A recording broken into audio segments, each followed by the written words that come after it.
Thank you. Count with me. 10, 9, 8, 7, 6, 5, 4, 3, 2, 1.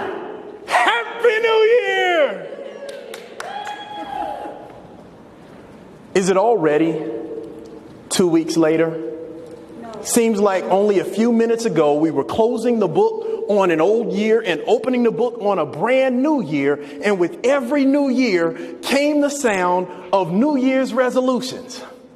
And I looked around at myself and my life at the time and realized that I finally found the formula for getting from resolutions to results. Now, is it okay if I share it with you? Now, before I jump in, I don't want you to get the impression that I always had everything figured out, because I remember vividly just a few years ago making the resolution that I was going to lose weight, get out of debt, and make more money. But by this time that year, I found myself sitting in the parking lot of Dairy Queen with a small Blizzard and a large fries, using the fries as a spoon, having made the purchase with a credit card. Can anybody relate? What I understood that day and what I want to share this day is the idea that every new year deserves and demands a new you.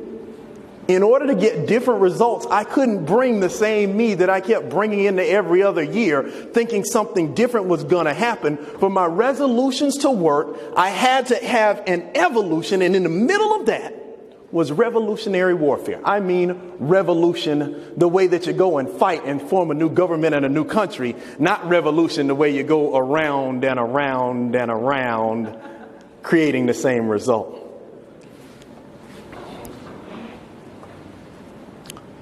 Question: does anybody here ever struggle with the resolution? What stops you from getting the things that you want in your resolutions? Anybody? Throw it out. You can speak. Fear? Me? Lack of focus? Desire? Time? Comfort? Consistency? Say it again. Know-how? All of these things, I came up as I did the research. I looked at all the things that were holding me back, and they're just like the things that have held you back. And I found one word that encapsulated all of them. It's homeostasis. Homeostasis, homeostasis. It's a psychological condition that causes us to stay where we are comfortable, not too cold, not too hot, right where we are. As a matter of fact, for my friends from my neighborhood on the south side of Atlanta, I just call it, homie, stay right there. And I came to understand what drives that urge. It's only two things that drive any of the things that we do or don't do: pain and pleasure. And the biggest motivator is pain. Now, once again, honest confession, I would love to tell you that I have conquered every aspect of pain and used it to my advantage, but I've done some really silly things with some really simple pains. First, I tried to ignore it. I tried to be macho and just walk it off. Anybody ever fall down in football, know that you're hurt, and coach tell you get up and walk it off? You walk it off and drag and part of your leg behind you. Then I tried to escape the pain. In one 30-day period, I consumed enough mass quantities of television to convince myself that if I could just break bad enough, I would build an empire and win the Game of Thrones. But what I was really doing was just going around in the same old circles. I was the Walking Dead.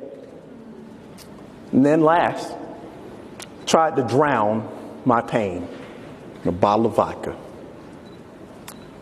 And right there in that crimson haze between inebriation and oblivion, I heard the message. It said, the key to your power is right there in your pain. Are you listening? So I started to listen. I started to understand things that we've all understood. We've just misinterpreted them. See, pain in its natural place has a real important survival benefit. Yes? if you put your hand in the fire, you should take it out.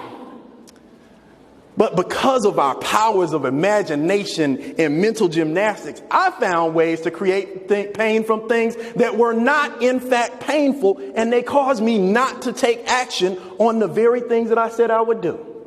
Did you ever have that fear of rejection, fear of failure, fear of success? Didn't make the call, didn't take the appointment, didn't make the meeting, didn't go to the gym, didn't say I love you, didn't do the things that on a small scale don't cause significant pain, but over time they have a cascading effect and prevent us from gaining the second thing that motivates us is the pleasure. So the first two things, I want to make sure that we keep good track of what we covered so far. First two P's, number one is pain. Embrace the pain and understand that there is no avoiding pain in the human experience. And as Jim Rohn said, we suffer either of two pains, either the pain of regret or the pain of discipline. The difference is that discipline weighs ounces while regret weighs tons. We okay with embracing some pain for long-term pleasure? Now, here's what happens as we go purposely to embrace pain, envision pleasure. Am I about to collapse this stage? The thing that magnifies each and every one of our efforts is purpose. Understanding that no matter how strong our willpower is, our why power is what magnifies, increases, and takes us to that next level. And I have a simple exercise I want to show to prove it to you. If I were to put a 2x4 right here across the stage, how many of you know that you could put one foot in front of the other and walk across a 10-foot 2x4? Yes, we all could. But now if I took that same 2x4 and put it 100 feet up in the sky, how many of you could go across it then? We all could, but we probably wouldn't. But if at the other end of that 100-foot 2x4 was your baby in a burning building, how many of you not only could walk across the 2x4, but could fly across the 10 feet if you needed to? Why is more important than what? Does that make sense? So now where we are, we have pain, pleasure, purpose. Third P is pictures. You got to envision clearly in your mind yourself on the other side of your outcome. Now, when I was growing up, I didn't really know what this was. I was just writing a list to Santa Claus, wishing and hoping that things would happen.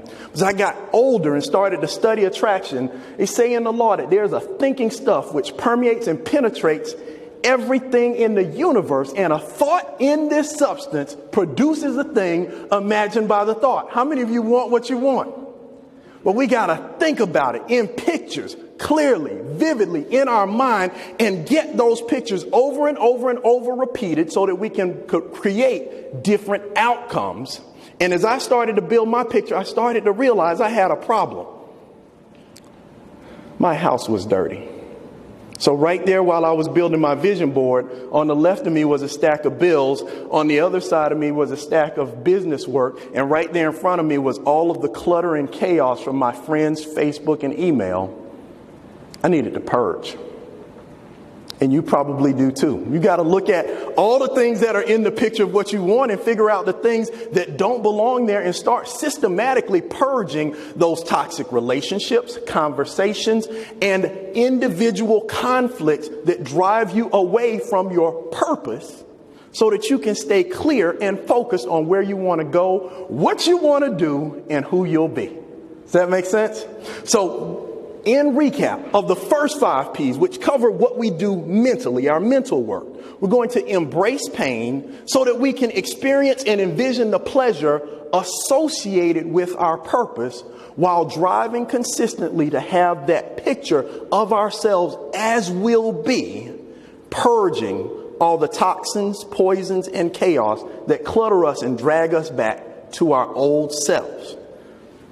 In our next segment, when we come back, we'll talk about 5 P's that we'll do to build the ultimate power to take you from pain to power.